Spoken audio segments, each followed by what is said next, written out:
మీ business ఏదైనా మీ ఊర్లో promotion చేయాలంటే అది సుమన్ టీవీతోనే సాధ్యం. ఇప్పుడే సంప్రదించండి. డెవిల్ ఫిష్ ఈ పేరు వినగానే చెరువులో చేపలు పెంచే రైతులు మత్స్యకారులు హడలెత్తిపోతారు.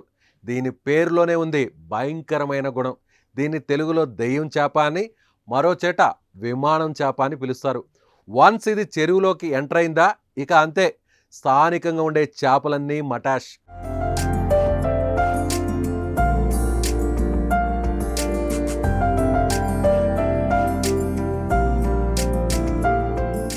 అలాంటి చేపే మహబూబాబాద్ జిల్లాలోని కేసముద్రం కాట్రపల్లిలో చెరువులో దర్శనమిచ్చింది.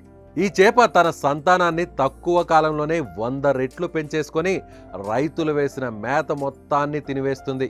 కేవలం మేత మాత్రమే కాదు, ఇది మాంసాహారి కూడా. తనకంటే చిన్నదైన ఇతర చేపల్ని సైతం మింగేస్తుంది. ఈ చేప కాలువల ద్వారా కొల్లేరులోకి ప్రవేశించి పరివాహక ప్రాంత చెరువుల్లోకి వ్యాపించింది.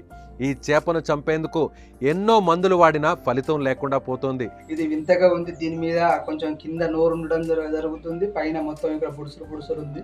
అందుకోసం అని మేము దీన్ని చూపిద్దాం. ముళ్ళు ఉన్నాయి కాబట్టి వీటి మీద కూడా ముళ్ళు ఉన్నాయి. మన అసలు దీన్ని ఏమంటారో కూడా మనకు తెలియదు, ఏ చేప అంటారో కూడా మనకు తెలియదు. కాబట్టి ఇది మీడియా వాళ్ళకు కూడా చూపించడం జరుగుతుంది.